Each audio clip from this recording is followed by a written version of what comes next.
आप सुन रहे हैं सत्यजीत राय की लिखी हुई उनकी एक प्रसिद्ध कहानी अटैची रहस्य।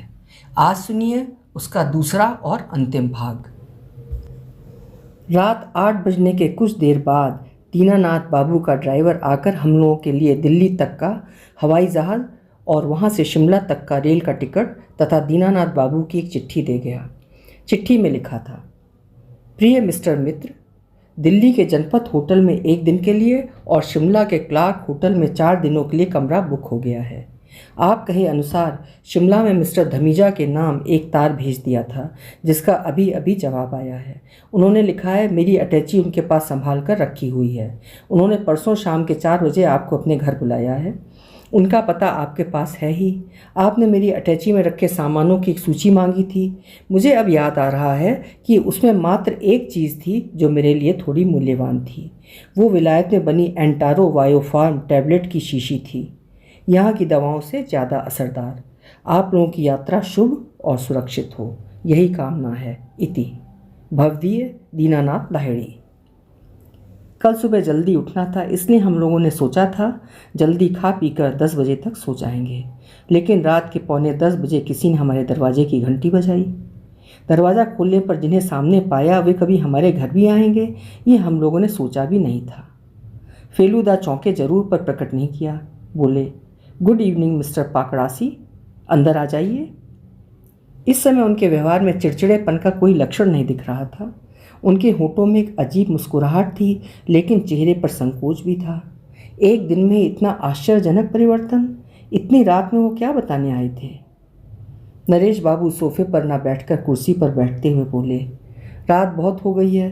5 बार फ़ोन किया था लेकिन संपर्क नहीं हो पाया, इसलिए सोचा खुद ही हो आऊँ, बुरा मत मानिएगा। बिल्कुल नहीं, कहिए क्या बात है। एक गुजारिश थी, खास गुजारिश, शायद आपको बेमतलब की भी लग सकती है। आप कहिए तो। दीनानाथ बाबू के अटैची में जिस पांडुलिपि की बात आप कर रहे थे, क्या वो तराई के रचयिता शंभूचरण की लिखी है? जी हाँ, ये उनकी तिब्बत यात्रा का संस्मरण है। My God. फेलूदा चुप थे। नरेश पाकड़ासी भी कुछ क्षण के लिए खामोश रहे। देखने से ही उनके भीतर एक दबी उत्तेजना झलकती नजर आ रही थी। वो फिर बोले, क्या आप जानते हैं, मेरे पास यात्रा संस्मरण की पुस्तकों का बड़ा संग्रह है। वैसा संग्रह कोलकाता में और किसी के पास नहीं है। फेलूदा बोले, जरूर होगा। आपकी किताबों की अलमारी पर मेरी नज़र लग गई थी। स्वर्णाक्षर में लिखे कई नाम भी मैंने देखे थे, स्वेन हेदिन, इब्न बतूता, तारवेनिये, हुकर। अद्भुत नज़र है आपकी। यही भरोसा अपनी पूंजी है। नरेश बाबू अपनी मुड़ी हुई पाइप होंठों से हटाकर फेलूदा को एकटक देखते हुए बोले, आप शिमला जा रहे हैं ना? अब फेलूदा के चौंकने की बारी थी। आपको कैसे पता चला? ये सवाल हालांकि उन्होंने नहीं पूछा, लेकिन उनके चेहरे से पता चल रहा था। नरेश बाबू थोड़ा मुस्कुरा कर बोले, दीनू लाहिड़ी की अटैची धमीजा की अटैची से बदल गई है। ये जानना आप जैसे चतुर जासूस के लिए असंभव तो नहीं है। धमीजा का नाम उनके सूटकेस पर लिखा था और एयर इंडिया की वो अटैची मैंने स्वयं उन्हें इस्तेमाल करते हुए देखी है। उसी अटैची में से शेविंग किट निकालकर उन्होंने दाढ़ी बनाई थी। तो फिर आपने कल ये बात क्यों नहीं बताई थी? किसी के बता देने की अपेक्षा अपना दिमाग लगाकर खोज निकालने में ज़्यादा खुशी मिलती है। ठीक कह रहा हूँ ना? केस तो आपका है, आप दिमाग लगाएंगे और उसके लिए आपको पारिश्रमिक मिलेगा। मैं ज़बरदस्ती क्यों आपकी मदद करूँ? कहिए। फेलूदा को देखकर लगा वे नरेश बाबू के तर्क से सहमत थे। उन्होंने कहा, लेकिन आपकी गुजारिश क्या है, ये बात तो आपने नहीं बताई। वो कुछ खास नहीं है। मैं जानता हूँ आप लाहिड़ी की अटैची को ढूंढ लेंगे, साथ ही वो पांडुलिपि भी। मेरी गुजारिश है कि वो पांडुलिपि आप उन्हें मत दीजिएगा। ये आप क्या कह रहे हैं? फेलूदा ने हैरानी से कहा। मैं भी हैरान था। आप उसे उनके बदले मुझे दे दीजिएगा। आपको? फेलूदा ने थोड़ा उत्तेजित होते हुए कहा तो गुजारिश थोड़ी अटपटी है, लेकिन मेरी ये गुजारिश आपको पूरी करनी ही होगी। वे अपनी कोहनी अपने दोनों घुटनों पर टिकाकर जरा झुककर बोले, पहला कारण तो यह कि उस संस्मरण का महत्व दीनानाथ लाहिड़ी नहीं समझेंगे। उनके घर की अलमारी में एक भी अच्छी पुस्तक आपने देखी है? नहीं देखी। दूसरा कारण यह कि मैं इसके लिए आपको कंपनसेशन भी। नरेश बाबू ने अपनी बात अधूरी छोड़कर अपने कोट के सामने की जेब से एक नीला लिफाफा निकाला। उसके बाद उसे खोलकर फेलूदा की तरफ बढ़ा दिया। लिफाफा खोलते मैंने गंध महसूस की थी, कोरे नोटों की गंध। फिर देखा लिफाफे में 100 के नोटों का एक बंडल रखा हुआ था। इसमें 2000 रुपये हैं, ये अग्रिम है। उस पांडुलिपि के मिल जाने पर आपको 2000 और दूंगा। फेलूदा ने लिफाफे की अनदेखी कर दी। जेब में हाथ डालकर 4 मीनार सिगरेट का पैकेट निकालकर एक सिगरेट जलाकर धुआं छोड़ते हुए इत्मीनान से बोले, मैं समझता हूँ दीनानाथ बाबू उस रचना की कद्र करेंगे या नहीं, ये सवाल यहाँ अप्रासंगिक है। मेरी जिम्मेदारी है शिमला से अटैची वापस लाकर उन्हें सौंप दूँ, पूरे सामान सहित। बस बात खत्म। नरेश बाबू के पास शायद इसका कोई जवाब नहीं था। बोले, ठीक है, चलिए इन बातों को छोड़ देता हूँ, अपने निवेदन की बात पर वापस आता हूँ। आप उस लिखे को लाकर मुझे दे दीजिए। दीनू लाहिड़ी से कहिएगा वो मिसिंग है। धमीजा का कहना था कि वो पांडुलिपि अटैची में भी नहीं होगी। फेलूदा बोले, ऐसा करने से धमीजा की पोजीशन क्या होगी, क्या आपने सोचा है? एक निर्दोष व्यक्ति पर मैं इस तरह आरोप लगाऊंगा, यह आपने कैसे सोच लिया? माफ़ कीजिएगा मिस्टर पाकड़ासी, आपके अनुरोध को पूरा कर पाना मेरे लिए संभव नहीं है। फेलूदा ने सोफा से उठकर बड़ी विनम्रता से कहा, गुड नाइट मिस्टर पाकड़ासी, मैं उम्मीद करता हूँ आप मुझे गलत नहीं समझेंगे। नरेश बाबू थोड़ी देर चुप बैठे रहे, फिर रुपए का लिफाफा जेब में रखकर फेलूदा की तरफ देखकर सूखी हंसी हंसते हुए वहाँ से चले गए। वे मनीमन नाराज थे या हताश थे या अपमानित हुए, उनके चेहरे से कुछ पता नहीं चला। मैंने मनीमन सोचा, फेलूदा की जगह अगर किसी दूसरे जासूस के सामने इतने सारे कोरे नोटों का प्रलोभन होता तो क्या वे अपने को संभाल पाता? शायद नहीं।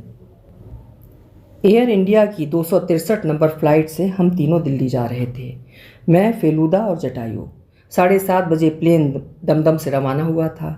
दमदम एयरपोर्ट के प्रतीक्षालय में ही फेलूदा ने लाल मोहन बाबू को अटैची बदलने की घटना मोटे तौर पर बता दी थी। सुनते समय लाल मोहन बाबू काफ़ी रोमांचित हो रहे थे। वे रोमांचित होकर ट्रिलिंग, हाईली सस्पिशियस आदि कह रहे थे।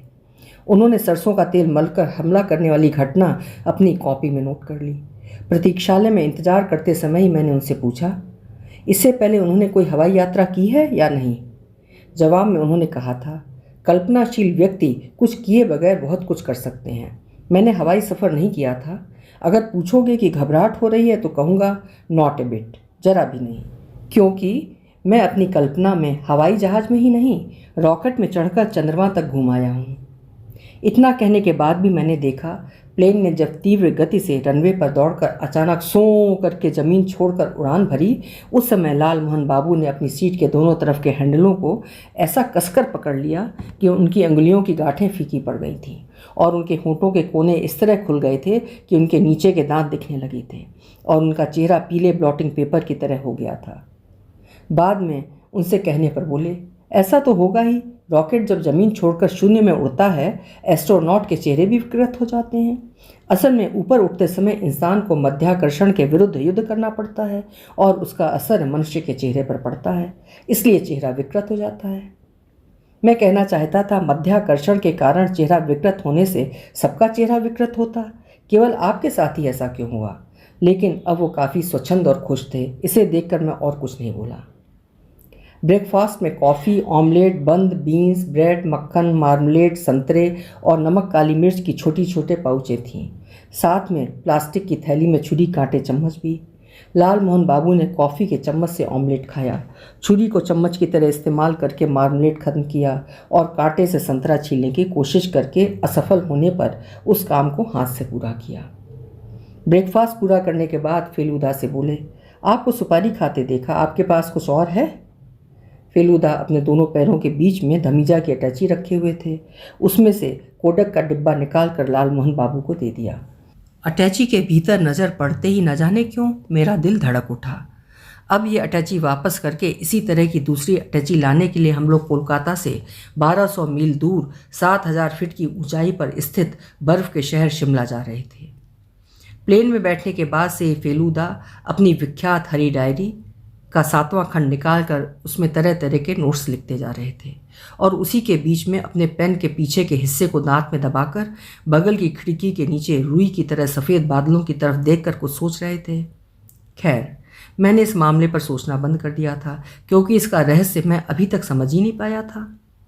दिल्ली पहुंचकर प्लेन से उतरने के बाद पाया वहाँ बहुत ठंड थी। इसका मतलब शिमला में फिर बर्फ़ गिरी होगी। उत्तर दिशा से उसी बर्फीली हवा के कारण दिल्ली की ठंड बढ़ गई थी। धमीजा का बैग फेलूदा ने अपने पास ही रखा हुआ था। एक क्षण के लिए भी उसे अपने से अलग नहीं किया था। लाल मोहन बाबू बोले, वे आगरा होटल में ठहरेंगे, वहाँ नहा धोकर 12 बजे तक हमारे होटल में चले आएंगे, फिर एक साथ लंच करके घूमेंगे। ट्रेन तो रात 8 बजे छूटेगी। जनपथ होटल बहुत बड़ा है। 6 मंजिले होटल की 5वें मंजिल की 532 नंबर के डबल बेडरूम में सामान संभाल कर रखने के बाद फेलूदा अपनी पलंग पर लेट गए। मेरे दिमाग में एक सवाल उठ रहा था। मौका पाकर फेलूदा से कह दिया, इस अटैची बदलने के मामले में आपको सर्वाधिक रहस्यमय क्या लग रहा है? फेलूदा बोले, वे अखबार। मैंने कहा, कुछ स्पष्ट कहेंगे? मिस्टर धमीजा ने दिल्ली के 2-2 अखबार इतना संभाल कर बक्से में क्यों रखे थे? फिलहाल यही मेरे लिए सबसे बड़ा रहस्य है। ट्रेन में जो अखबार खरीदे जाते हैं उनमें से 99% ट्रेन में पढ़कर ट्रेन में ही छोड़ दिए जाते हैं। लेकिन फेलूदा की यही खूबी थी, वे अचानक ऐसे बिंदु पर सोचना शुरू करते थे जिस पर सोचने की बात दूसरों के दिमाग में आती ही नहीं थी। दिल्ली में हम लोग जितने समय रहे उस बीच नोट करने योग्य 2 घटनाएं घटी थीं। पहली घटना कुछ खास नहीं थी, लेकिन दूसरी भयानक थी। 12:30 बजे लाल मोहन बाबू के आने के बाद हम लोगों ने मन बनाया कि लंच करने के बाद हम लोग जंतर मंतर देखने जाएंगे। 250 वर्ष पूर्व राजा मान सिंह की बनवाई हुई ये आश्चर्यजनक वेधशाला जनपथ होटल से केवल 10 मिनट का पैदल रास्ता था। फेलूदा बोले, वे होटल में अपने कमरे में ही रहकर उस अटैची की रखवाली करेंगे और इस केस पर कुछ और सोचेंगे। लिहाजा मैं और लाल मोहन बाबू महाराजा मान सिंह के कृतित्व को देखने निकल पड़े और वहीं पर पहली घटना घटी। 10 मिनट घूमने फिरने के बाद लाल मोहन बाबू मेरी कोट का आस्तीन पकड़कर बोले, एक सस्पिशियस कैरेक्टर शायद हमारा पीछा कर रहा है। उन्होंने आंख के इशारे से जिन्हें दिखाया वे एक बूढ़े व्यक्ति थे।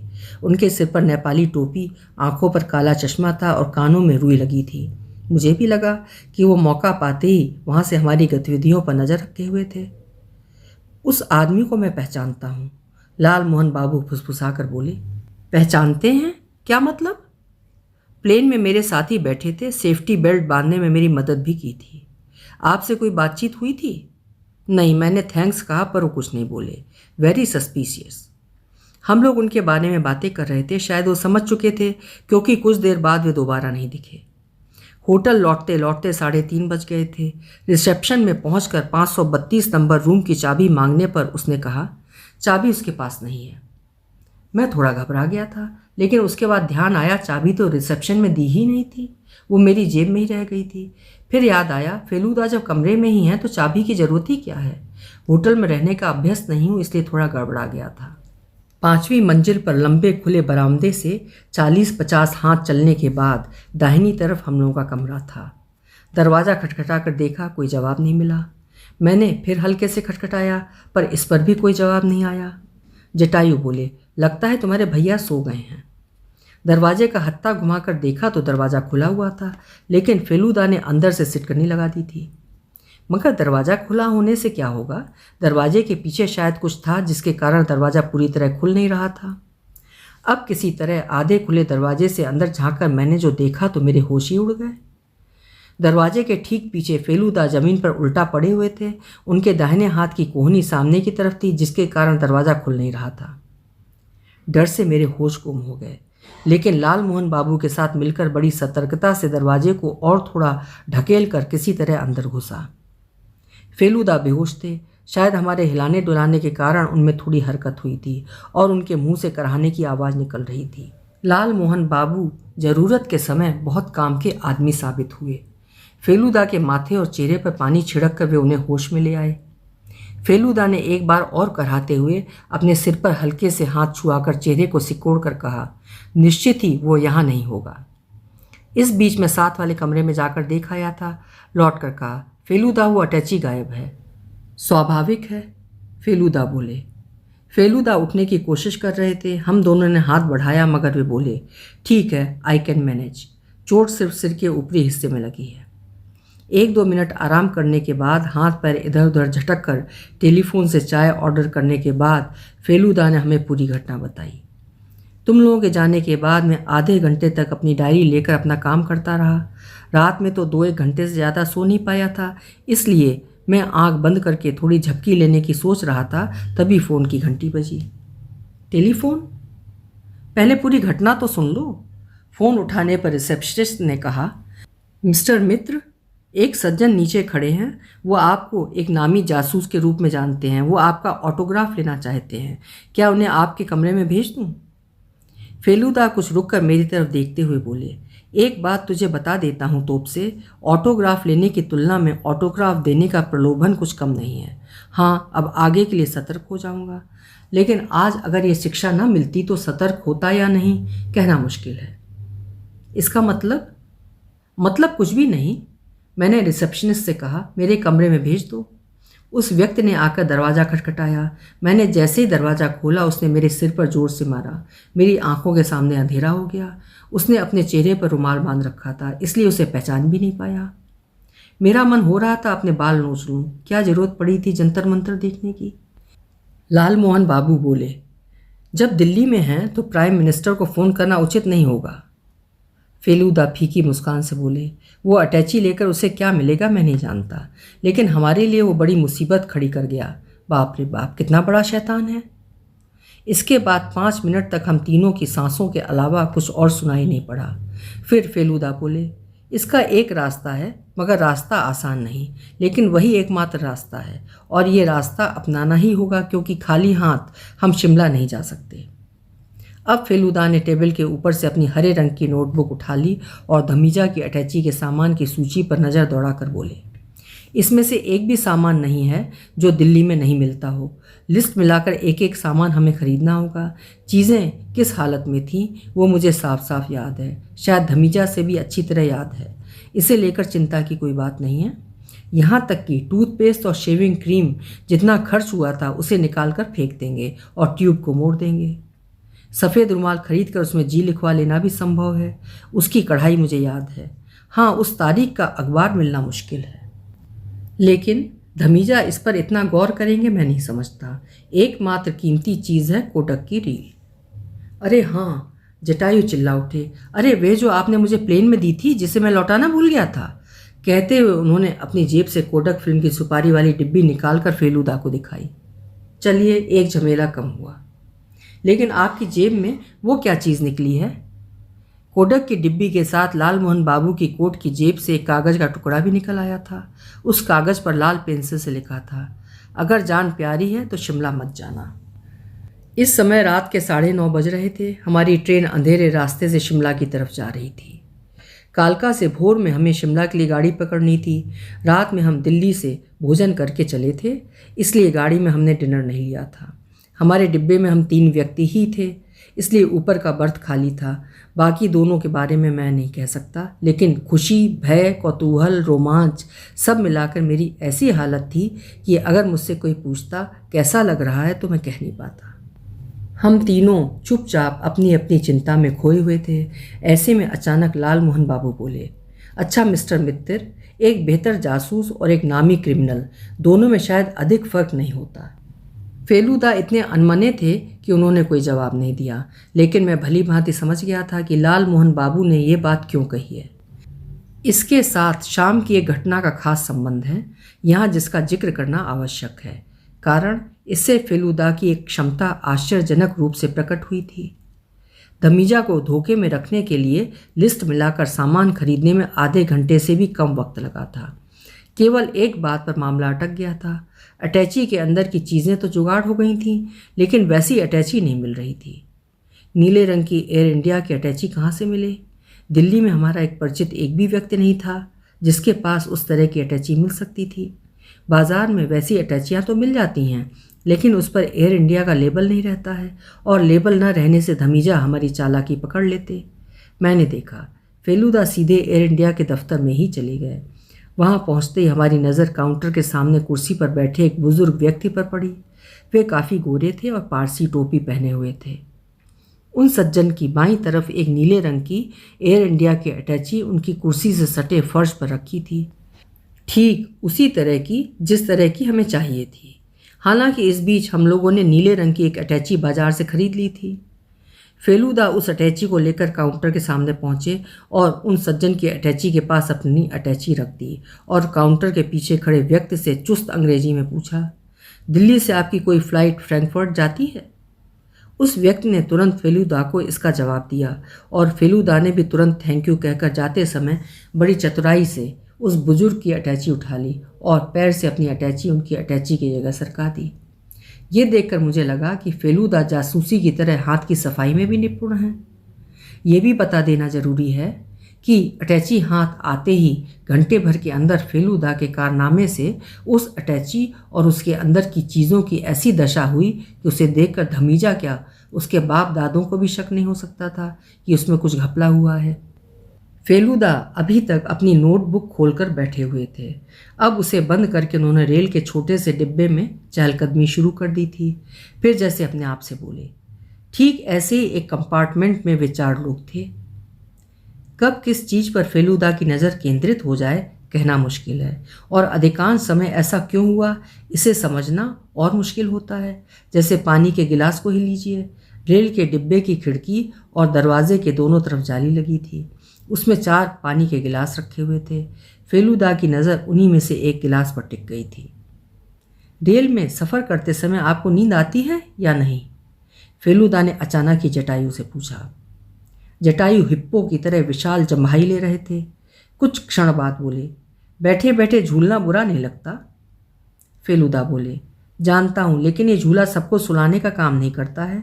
मेरे एक मौसा जी ट्रेन में पूरी रात जाकर बैठे रहते थे, लेकिन घर में खा पीकर तकिए पर सिर रखते ही गहरी नींद में सो जाते थे।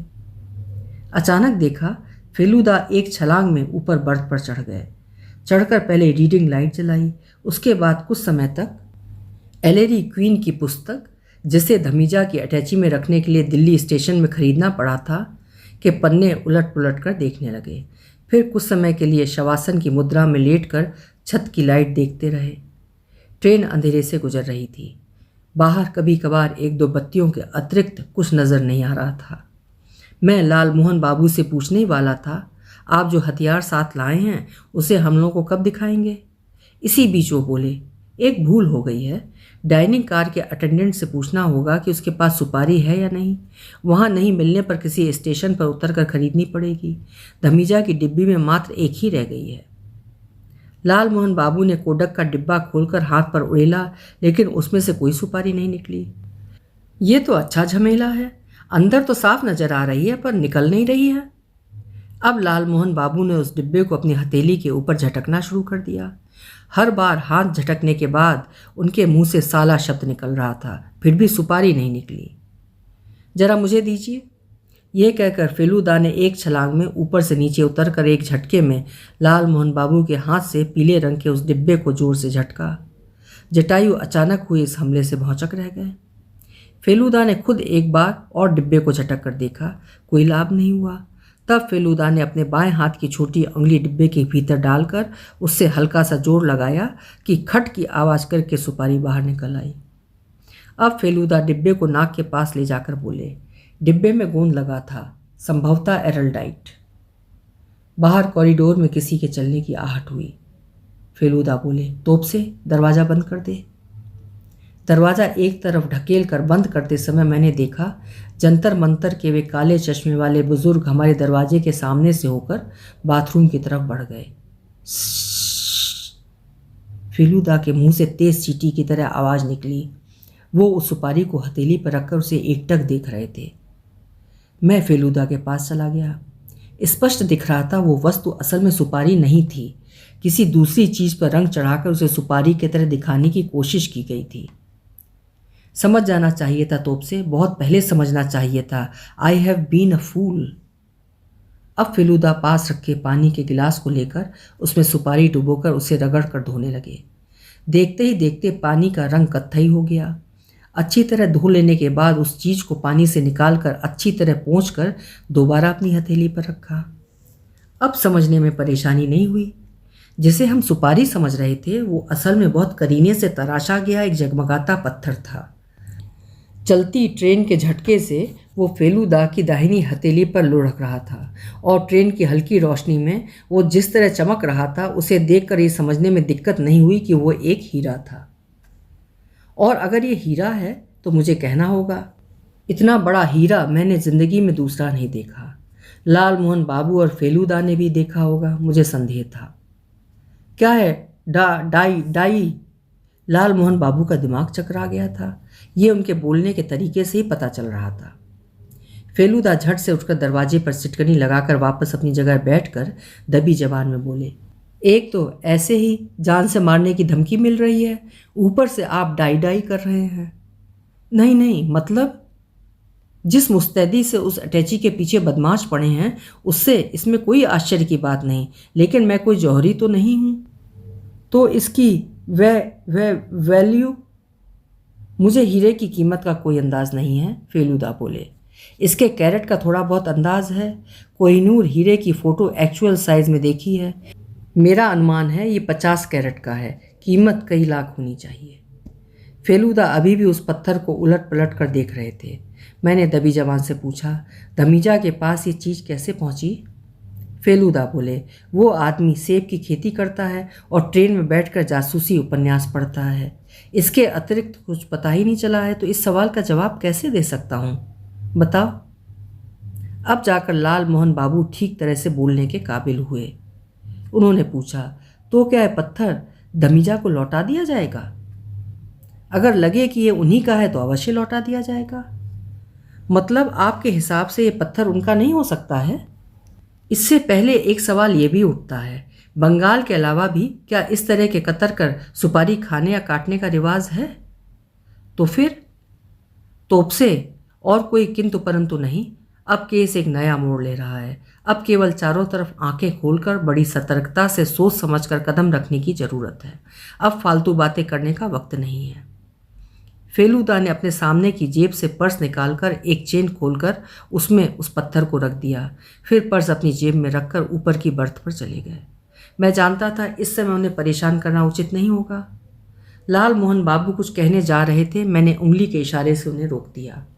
उन्होंने तब मुझसे ही कहा, जानते हो भाई, सोच रहा हूँ अब रहस्य कहानी लिखना छोड़ दूंगा। मैंने पूछा, क्यों, क्या हुआ? पिछले 2 दिनों से जिस तरह की घटनाएं घटी वो क्या बनाकर लिखना संभव है? कहते हैं ना, truth is stronger than fiction. Stronger नहीं, स्ट्रेंजर। स्ट्रेंजर? हाँ, मतलब ज़्यादा विस्मयकर। लेकिन स्ट्रेंजर का मतलब तो आगंतुक है। ओह नहीं नहीं, स्ट्रेंज, स्ट्रेंजर, स्ट्रेंजेस्ट। मैं एक बात उनसे कहे बिना नहीं रह पाया। मैं जानता था कि इस बात से वो बहुत प्रसन्न होंगे। आपके कारण ही हमें ये हीरा मिल गया है। आपने सुपारी खा खा कर ख़त्म कर दी थी, तभी तो ये नकली सुपारी मिली। लाल मोहन बाबू परम तृप्ति से हंसने लगे। तो तुम कहते हो मेरा भी कुछ कंट्रीब्यूशन है, मान रहे हो ना? हे। फिर कुछ सोचकर बोले, मुझे क्या लगता है जानते हो? मुझे लगता है तुम्हारे भैया हीरे की बात शुरू से ही समझ गए थे, इसीलिए उन्होंने एक केस लिया था। नहीं तो जरा सोचकर देखो, 2 अटैची चोरी हो गई, लेकिन हीरा हमारे पास ही रह गया। अगर पहले से नहीं जानते तो क्या ऐसा होना संभव था? सच ही तो है। लाल मोहन बाबू ने ठीक ही कहा था। सुपारी का वो डिब्बा अभी तक चोरों के हाथ नहीं लगा था। दिल्ली में होटल के कमरे में घुसकर अटैची चुराने का प्रयास भी बेकार चला गया। हीरा अभी तक हम लोगों के पास यानी फेलूदा की जेब में मौजूद है। इसका मतलब बदमाशों के चंगुल से अभी भी छुटकारा नहीं है। शायद शिमला पहुंचने के बाद भी नहीं मिलेगा। यही सब बातें सोचते सोचते कब सो गया पता नहीं चला। जब आंख खुली शायद आधी रात थी। ट्रेन कालका की तरफ भागी जा रही थी। बाहर अब भी अंधेरा था। हमारे कंपार्टमेंट के भीतर भी अंधेरा था। इसका मतलब फेलूदा भी सो रहे थे। उल्टी तरफ नीचे की सीट पर जटायु सो रहे थे। रीडिंग लाइट जलाकर घड़ी देखने जा रहा था, तभी मेरी नज़र दरवाजे की तरफ गई। दरवाजे के घिसे हुए शीशे पर अंदर से पर्दा टंगा था। पर्दे की बाईं तरफ खुली जगह से शीशे का कुछ हिस्सा दिख रहा था। उस शीशे पर किसी व्यक्ति की परछाई देखी। वो व्यक्ति दरवाजे के बाहर खड़ा होकर जैसे कुछ कर रहा था। कुछ देर देखते ही समझ गया, वो हैंडल घुमाकर दरवाज़ा खोलने की कोशिश कर रहा था। मैं जानता था दरवाज़ा अंदर से बंद है, नहीं खुलेगा, फिर भी मेरी सांस रुक गई थी। यह सिलसिला कितनी देर तक चलता मैं कह नहीं सकता, लेकिन बगल की सीट से लाल मोहन बाबू के अचानक ही नींद में बूम रैंग कहकर चीख पड़ने के कारण उस आदमी की परछाई गायब हो गई थी। इतनी ठंड में भी मैं पसीने से तर हो गया था। मैंने दार्जिलिंग से कंचनजंगा को देखा था। इस बार हवाई जहाज़ से दिल्ली आते समय दिन साफ रहने के कारण बर्फ़ से ढकी अन्नपूर्णा की चोटी को देखा। फिल्मों में पहाड़ी जगहों के दृश्यों में बर्फ़ के काफ़ी दृश्य देखे हैं, लेकिन शिमला पहुंचकर आंखों के सामने बर्फ़ गिरते देखकर जिस तरह रोमांचित हो रहा था, वैसा पहले कभी नहीं हुआ था। सड़कों पर अगर स्थानीय लोगों को आते जाते नहीं देखा होता, मुझे लगता मैं भारतवर्ष से बाहर हूँ। हालांकि इस शहर में वैसे ही विदेशी प्रभाव है। फेलुदा ने बताया कि दार्जिलिंग की तरह शिमला भी अंग्रेज़ों का बनाया हुआ शहर है। 1899 ईस्वी में लेफ्टिनेंट रॉस नामक किसी व्यक्ति ने अपने लिए शिमला में एक लकड़ी का मकान बनवाया था। तभी से शिमला में अंग्रेज़ों का बसना शुरू हुआ। अच्छा ही हुआ, अंग्रेज़ गर्मी बर्दाश्त नहीं कर पाते थे और गर्मियों में ठंड का आनंद लेने के लिए पहाड़ों पर रहने के लिए शहर बसाते थे। कालका से मीटर गेज ट्रेन से यहाँ पहुँचने के बाद कुछ खास नहीं घटा था। कान में रुई वाला वो बूढ़ा भी हमारी ही ट्रेन से शिमला आया और क्लार्क होटल में ही ठहरा था जहाँ हम रुके थे, लेकिन वो अब हम लोगों पर अधिक नज़र नहीं रख रहा था और अब मुझे लग रहा था कि उस पर शक करना गलत था। सच कहूँ तो वो व्यक्ति मुझे निरीह सीधा साधा आदमी लग रहा था। लाल मोहन बाबू भी हमारे साथ क्लार्क होटल में ठहरे थे। शायद सर्दियों के मौसम में शिमला में ज़्यादा सैलानी नहीं आते, इसलिए पहले से बिना बुक किए भी कमरा मिल गया था। फेलुदा होटल में पहुंचते ही सामान रखकर पोस्ट ऑफिस तलाशने निकल पड़े थे। हम भी उनके साथ जाना चाहते थे, लेकिन उन्होंने कहा अटैची पर नज़र रखनी होगी, इसलिए हम दोनों होटल में ही रुक गए थे। फेलुदा शिमला पहुंचकर भी शिमला या यहाँ की बर्फ़ पर चर्चा नहीं कर रहे थे और लाल मोहन बाबू ठीक इसके विपरीत आचरण कर रहे थे। जो कुछ देखते कहते फैनस्टाटिक। मैंने जब उन्हें बताया सही शब्द फैंटास्टिक है, तो जवाब में उन्होंने कहा कि वो अंग्रेज़ी इतनी जल्दी पढ़ते हैं कि अलग से प्रत्येक शब्द को देखने का समय नहीं रहता है। इसके अतिरिक्त यहाँ पोलर बियर है या नहीं, अभी भी आसमान में अरोरा बोरियालिस दिखता है या नहीं, इस बर्फ़ में एस्किमो का मकान इल्गू बनाया जा सकता है। मैंने बताया कि सही शब्द इग्लू है या नहीं, आदि बेतुके सवाल लगातार पूछते ही जा रहे थे। क्लार्क होटल पहाड़ की ढलान पर बना है। होटल की पहली मंजिल पर सामने एक बरामदा था और बरामदे से निकलते ही सड़क थी। पहली मंजिल पर ही मैनेजर का कमरा, लाउंज या बैठने की जगह, हम लोगों का डबल रूम और लाल मोहन बाबू का सिंगल रूम था। लकड़ी की सीढ़ियों से नीचे उतरकर ठहरने के लिए दूसरे कमरे थे और डाइनिंग हॉल भी था। फेलुदा के लौटने में देर हो गई थी, इसलिए हमें लंच करते करते 2 बज गए थे। डाइनिंग रूम में एक कोने में बैंड बज रहा था। लाल मोहन बाबू ने उसे कंसर्ट कहा। हम तीनों के अतिरिक्त उस कमरे में थे कान में रुई वाला वही बूढ़ा जिसकी ओर फेलुदा का अब ध्यान नहीं था, और एक दूसरी मेज पर 3 विदेशी बैठे थे, 2 पुरुष और 1 महिला। जब हम भोजन के लिए भीतर आ रहे थे, उस समय काला चश्मा पहने, नुकीली दाढ़ी वाला, सिर पर बैरे कैप पहने हुए एक आदमी कमरे से बाहर चला गया था। जहाँ तक मुझे याद है, कमरे में हम 8 आदमियों के अतिरिक्त और कोई नहीं था। सूप पीते पीते फेलुदा से मैंने पूछा, धमीजा के यहाँ तो आज ही चलना है ना? 4 बजे का अपॉइंटमेंट है, 3 बजे निकलने से समय से पहुँच जाएंगे। उनका मकान आप जानते हैं? वाइल्ड फ्लावर हॉल कुफरी जाने वाले रास्ते में पड़ता है, यहाँ से 8 मील दूर है। तो फिर 1 घंटा क्यों लगेगा? सड़क का काफ़ी हिस्सा बर्फ़ से ढका हुआ है, 5 मील से ज़्यादा स्पीड पकड़ने से गाड़ी फिसल सकती है। फिर लाल मोहन बाबू की तरफ देखकर बोले, जो कुछ गर्म कपड़े लाए हैं पहन लीजिएगा। हम जहाँ जा रहे हैं वो शिमला से 1000 फीट की ऊंचाई पर है, वहाँ पर यहाँ से बहुत ज़्यादा बर्फ़ है। लाल मोहन बाबू चम्मच से सूप सुड़कते हुए बोले, हमारे साथ शेरपा भी जा रहा है?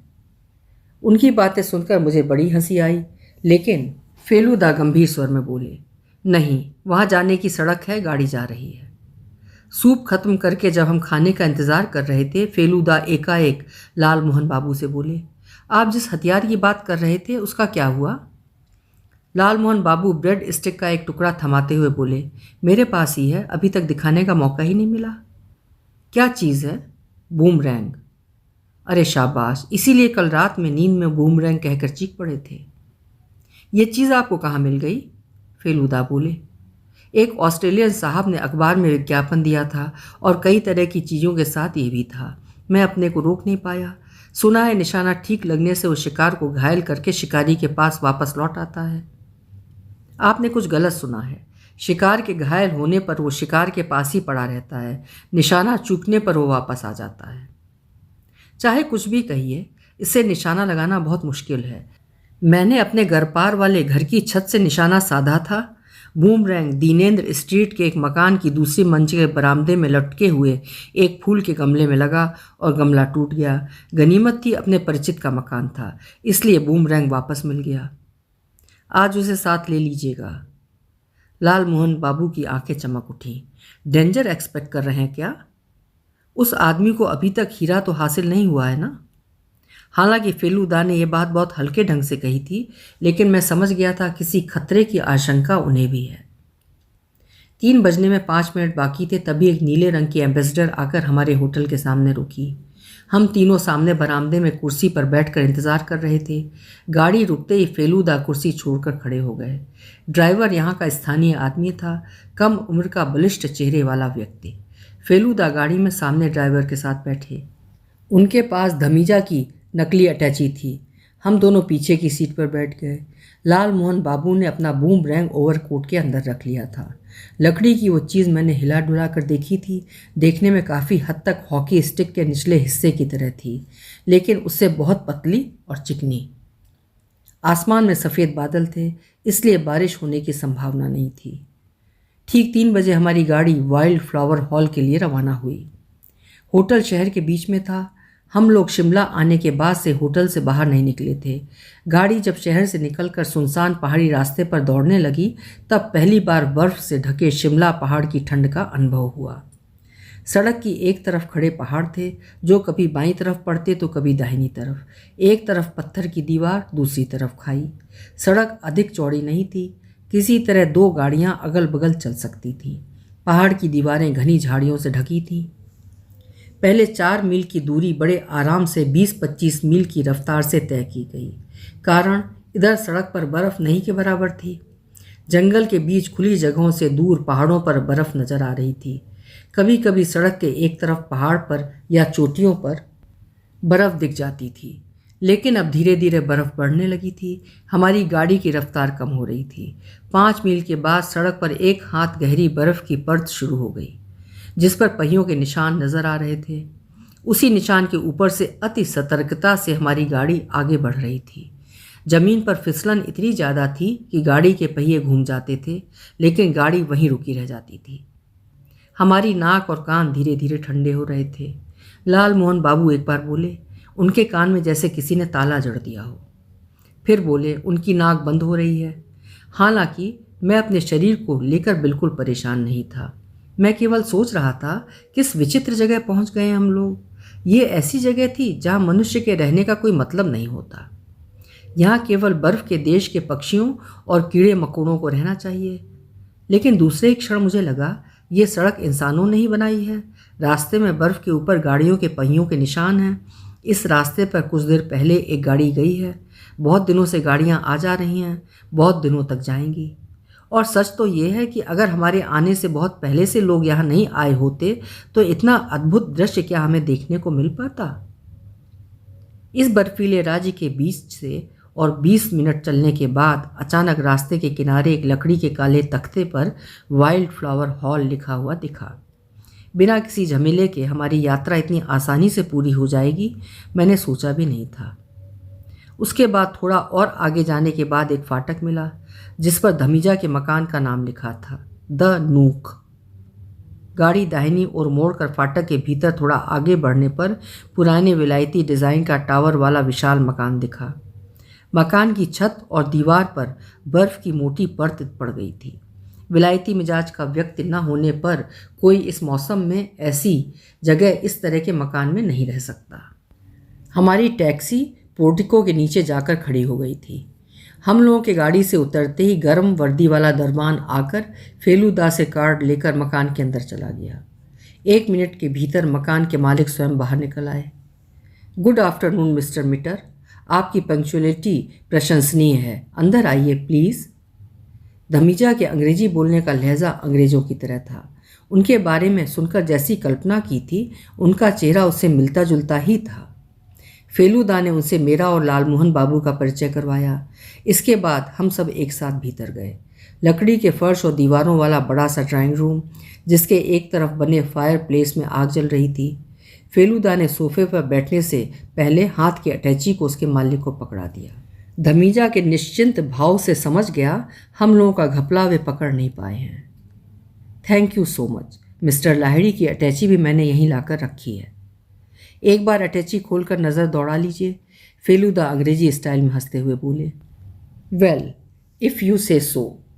ये कहकर अटैची खोलकर उसमें रखी चीज़ों को सरसरी तौर पर देखकर बोले, ठीक है, मगर ये अखबार मेरे नहीं हैं। आपके नहीं हैं? फेलूदा ने कहा। इस बीच उन्होंने उन अखबारों को धमीजा से ले लिया था। नहीं, and neither is this. Dhamija कालका स्टेशन में खरीदी हुई सुपारी से भरा कोडक का डिब्बा फेलूदा को लौटाते हुए बोले, बाकी सब ठीक है। ओहो, फेलूदा ने कहा, शायद एक गलती से आपके बक्से में रख दिया गया है। खैर, ये साफ हो गया कि उस पत्थर का धमीजा से कोई संबंध नहीं था, तो फिर डिब्बा उस बक्से में कैसे पहुंचा? एंड हियर इज़ मिस्टर लाहिड़ीज़ अटैची। कमरे के एक तरफ रखी मेज के ऊपर से दीनानाथ बाबू की अटैची फेलूदा के पास पहुंच गई। धमीजा हंसते हुए बोले, आपने हमसे जो बात कही वही बात मैं आपसे कहना चाहता हूँ। एक बार अटैची खोल कर देख लीजिए। फेलूदा बोले, मिस्टर लाहिड़ी केवल एक चीज़ के लिए परेशान थे, एंटारो डायोफार्म की शीशी। इट्स देयर, अटैची में ही है, मिस्टर धमीजा बोले। एक मैन्यूस्क्रिप्ट भी थी ना? मैन्यूस्क्रिप्ट? फेलूदा ने अटैची खोल ली थी। टटोलने की आवश्यकता नहीं थी, 5 हाथ दूर से ही दिख रहा था। उसमें कॉपी की तरह कोई चीज़ नहीं थी। फेलूदा की भौहें बुरी तरह सिकुड़ गई थीं। वे उस खुली अटैची को एकटक देख रहे थे। कैसी मैन्यूस्क्रिप्ट की बात कर रहे हैं आप? धमीजा ने पूछा। फेलूदा अब भी खामोश थे। मैं उनकी मानसिक हालत समझ रहा था। या तो उन्हें धमीजा को उनके मुंह पर चोर कहना होगा, नहीं तो मैन्यूस्क्रिप्ट के बगैर अटैची लेकर थैंक यू कहकर चलना होगा। धमीजा ही बोले जा रहे थे। I am very sorry mister Mitter, लेकिन मैंने जब पहली बार ग्रैंड होटल में अपने कमरे में ये अटैची खोली थी, उस समय उसमें जो कुछ था अभी भी उसमें वे सारे सामान हैं। इसमें कोई कॉपी नहीं थी। अटैची के मालिक का पता ढूंढने के लिए मैंने इसे बहुत अच्छी तरह देखा था। शिमला पहुंचने के बाद से यह अटैची मेरी अलमारी में ताले में बंद थी। एक बार के लिए भी दूसरे किसी के हाथ नहीं लगी है, मैं इसकी गारंटी देता हूँ। इसके बाद फेलूदा क्या कर सकते थे? वे कुर्सी से उठकर संकोच प्रकट करते हुए बोले, हमसे ही गलती हो गई मिस्टर धमीजा, बुरा मत मानिएगा। अच्छा, थैंक यू वेरी मच। एक प्याला कॉफ़ी या चाय? अरे नहीं नहीं, थैंक यू, आज हमें आज्ञा दीजिए, गुड बाय। हम सब वहाँ से निकल पड़े। वो यात्रा संस्मरण कहाँ गायब हो गया? इस अटैची में क्यों नहीं था? वे ये समझ नहीं पा रहे थे। अचानक याद आया, नरेश पाकड़ासी ने कहा था उन्होंने गाड़ी में दीनानाथ बाबू को कोई पांडुलिपि पढ़ते नहीं देखा था। क्या यही बात सच है? तो क्या पांडुलिपि की बात दीनानाथ बाबू की मनगढ़ंत थी? लौटते समय बहुत जल्दी अंधेरा हो गया था, लेकिन दिन अब भी ढला नहीं था। घड़ी में 4:25 हुए थे, तो रोशनी इतनी कम क्यों थी? कार की खिड़की खोलकर झांककर आसमान की ओर देखते ही कारण समझ गया था। अब आसमान में काले बादल घिराए थे। क्या बारिश होने वाली थी? शायद नहीं। वैसे भी रास्ते में बहुत फिसलन थी। हालांकि हम ढलान से नीचे जा रहे थे, इसका मतलब ये नहीं कि हमारी गाड़ी और तेज चलने वाली थी, बल्कि उतरते समय फिसलने का खतरा ज़्यादा रहता है। इतनी गनीमत थी कि इस वक्त रास्ते में गाड़ियों का आना जाना नहीं के बराबर था। फेलूदा ड्राइवर के साथ खामोश बैठे थे। उनकी नज़र सामने सड़क पर थी। मुझे उनका चेहरा नहीं दिख रहा था, फिर भी न जाने क्यों मुझे लग रहा था उनकी भौहें सिकुड़ी हुई थीं। मैं भली भांति समझ रहा था वो किसी सोच में खोए हुए थे।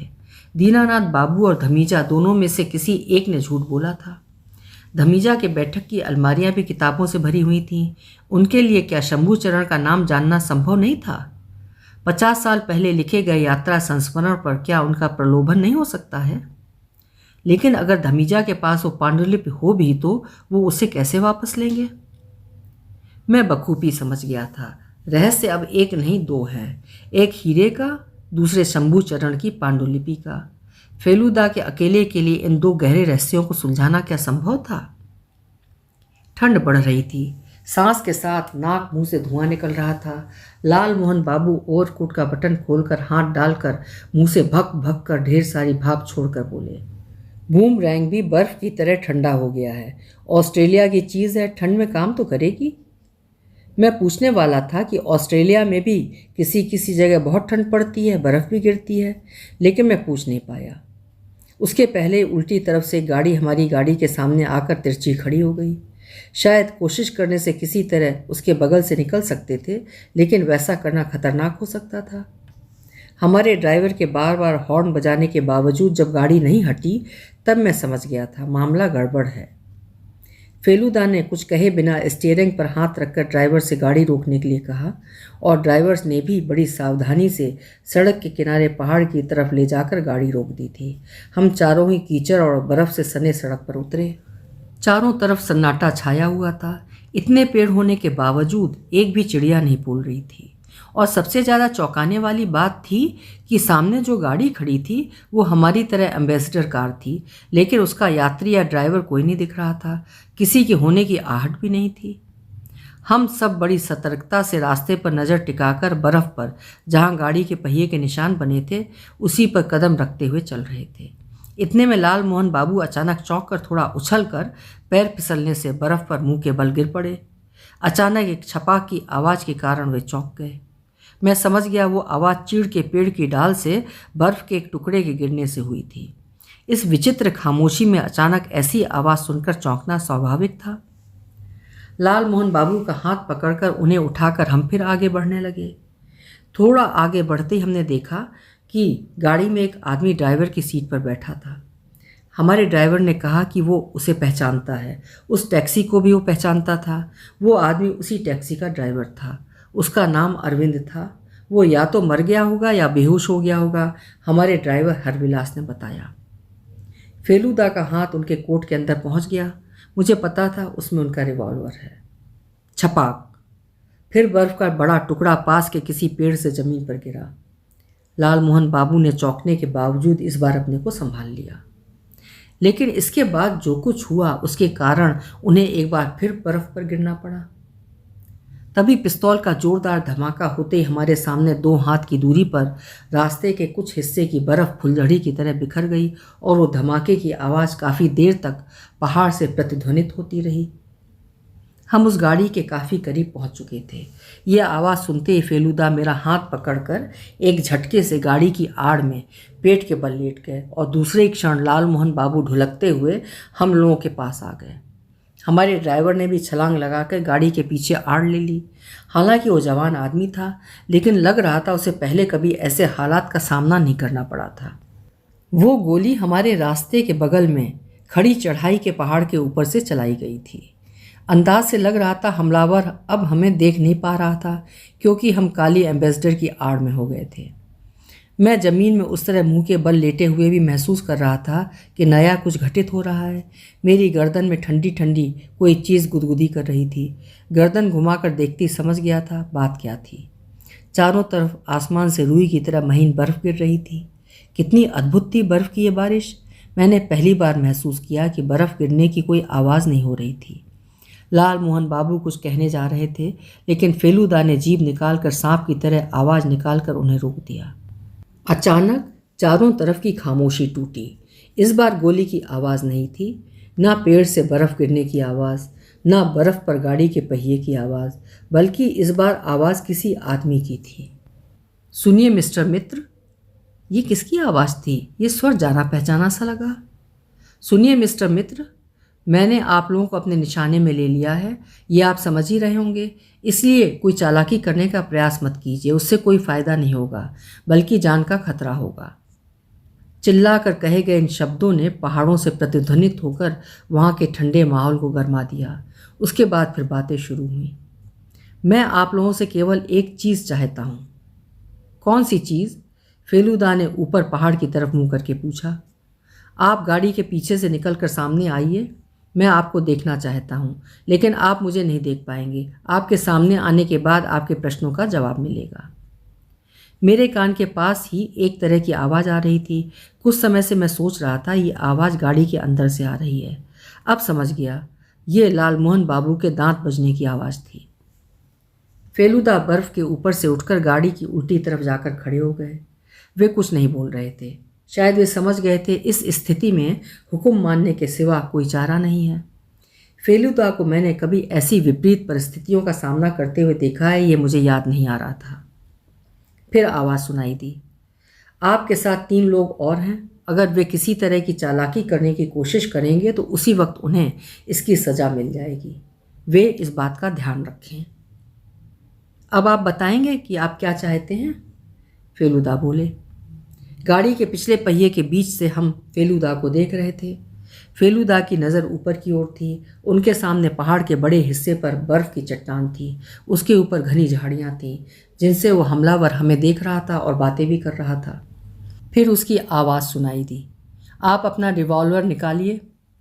फेलुदा ने निकाल लिया। उसे अपने सामने के पहाड़ की बर्फ़ पर फेंक दीजिए। फेलुदा ने ऐसा ही किया। आपके पास कोडक का डिब्बा है? है, दिखाइए। फेलुदा ने कोट की जेब से पीला डिब्बा निकालकर ऊपर उठाकर दिखाया। उसमें एक पत्थर था, जरा उसे दिखाइए। फेलुदा ने अपनी कोट के सामने की जेब में हाथ डाला। जेब से पत्थर निकालकर फेलुदा ने उसे 2 उंगलियों में लेकर दिखाया। एक क्षण सब चुप थे। वो आदमी जरूर ये पत्थर देख रहा होगा। क्या उसके पास दूरबीन भी थी? ठीक है, अब उसे उस डिब्बे में पहले की तरह रखने के बाद अपने दाहिने तरफ सड़क के किनारे वाले काले पत्थर पर रखकर आप लोग शिमला लौट जाएं। अगर आप सोचते हैं। उस सज्जन की बात पूरी होने से पहले फेलुदा बोले, आपको वो पत्थर चाहिए ना? क्या ये भी कहना होगा? बर्फ़ की तरह ठंडा जवाब मिला। तो ये लीजिए। ये सब कुछ इतनी जल्दी घट गया कि कुछ क्षणों के लिए मेरी आंखों के सामने अंधेरा छा गया। फेलुदा ने यह कहते हुए अपने हाथ में पकड़े पत्थर को जहाँ से बातों की आवाज़ आ रही थी सीधा वहीं फेंक दिया और उसके बाद खून जमा देने वाली एक विभत्स घटना घट गई।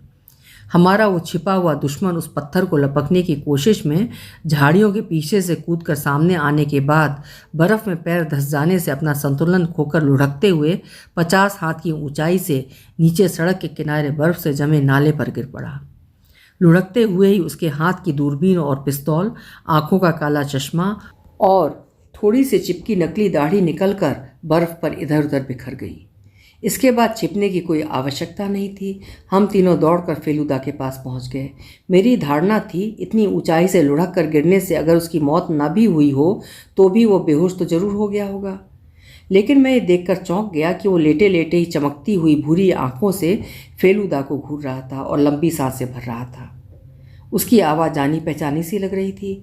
इसमें चौंकाने वाली कोई बात नहीं थी, क्योंकि ये वही विफल फिल्म अभिनेता अमर कुमार उर्फ श्री प्रवीर कुमार लाहिड़ी, दीनानाथ लाहिड़ी का भतीजा था।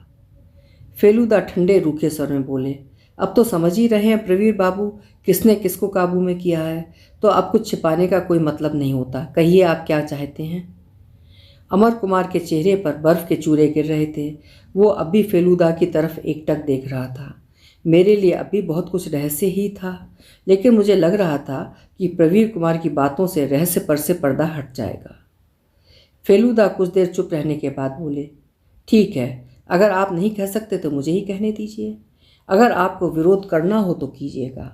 ये हीरा आपको उस नेपाली बक्से में मिला था। अनुमान है ये अमूल्य रत्न नेपाल के शराबी राजा ने कृतज्ञता स्वरूप शंभुचरण को दिया था।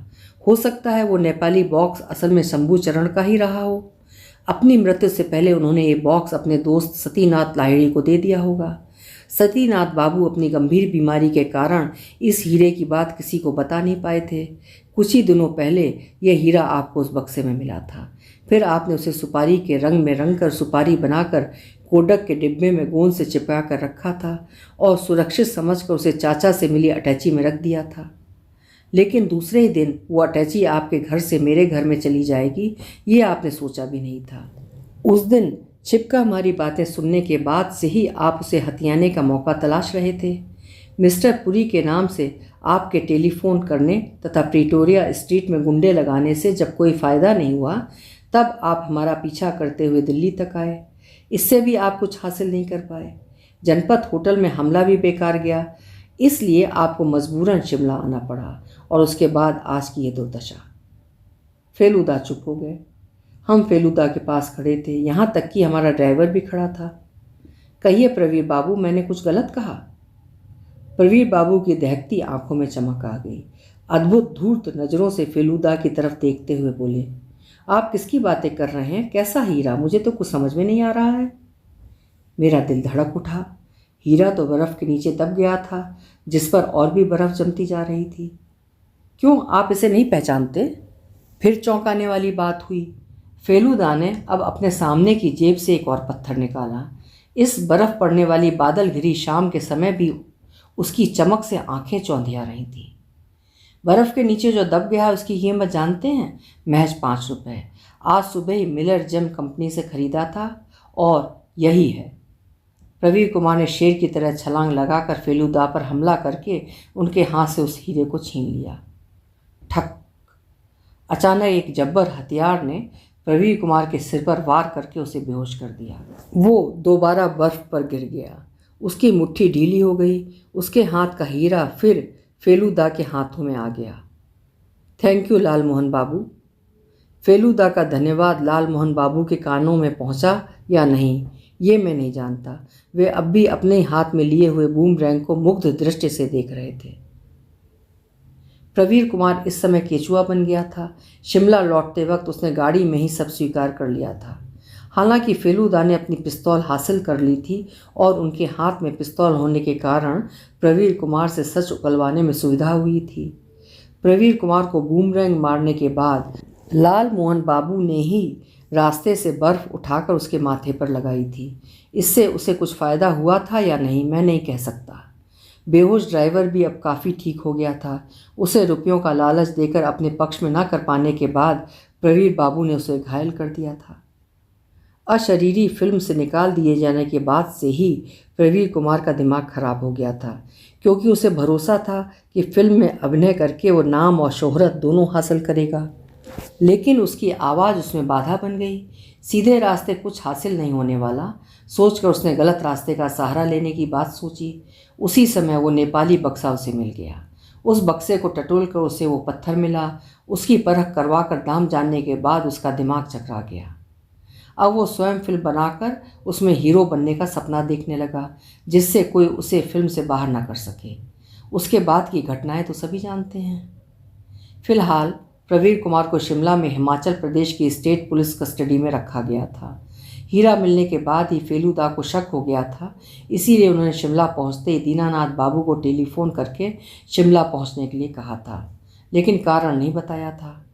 कल 11 बजे की गाड़ी से शिमला पहुंचने के बाद वे अपने भतीजे के बारे में जैसा उचित समझे करें। हीरा शायद दीनानाथ बाबू के ही अधिकार में रहने वाला था, क्योंकि वो उनके ताऊ जी का था। पूरी बात सुनने के बाद मैंने पूछा, हीरे का रहस्य तो समझ गया, लेकिन शंभूचरण बाबू का यात्रा संस्मरण कहाँ गया? फेलूदा बोले, वो दूसरा रहस्य है। 2 नली बंदूक तो जानता ही है ना, उसी तरह हमारी अटैची का रहस्य भी है 2 नाली रहस्य। इस दूसरे रहस्य का कुछ समाधान हो पाया? मैंने पूछा। हाँ हुआ है, थैंक्स टू अखबार एंड पानी का गिलास। शंभूचरण की पांडुलिपि के रहस्य से फेलूदा की इस बात का रहस्य मुझे कुछ कम नहीं लगा। रास्ते में फेलूदा कुछ नहीं बोले, चुप रहे। अभी हम क्लार्क होटल के ऊपर की खुली छत पर रंगीन छतरी के नीचे बैठकर हॉट चॉकलेट पी रहे थे। कुल 8 टेबल थी।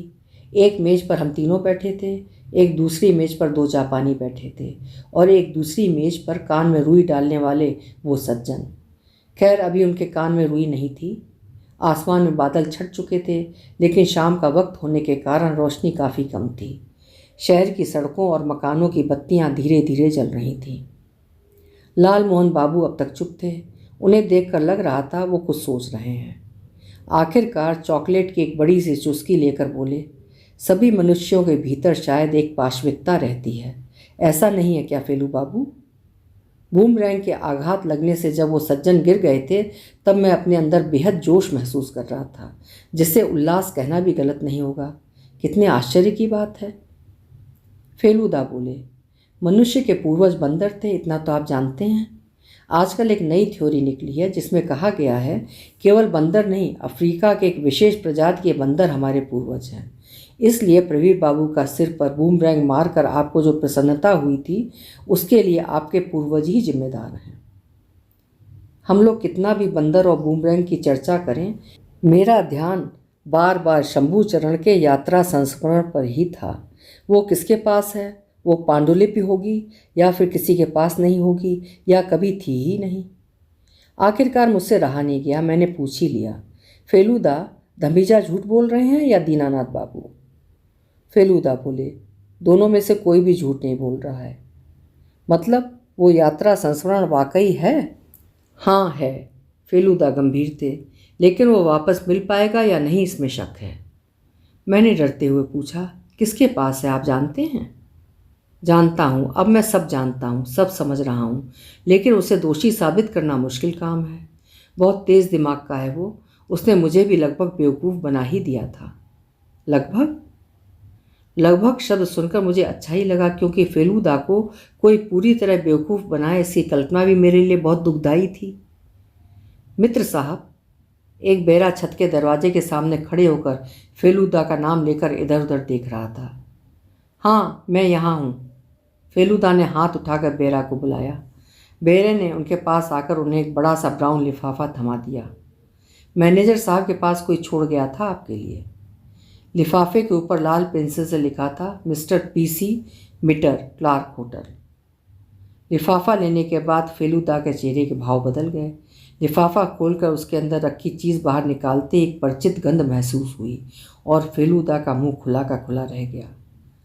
उसके अंदर से जो निकला था वो एक बहुत पुरानी कॉपी थी। ऐसी कॉपी हमारे देश में अब नहीं मिलती।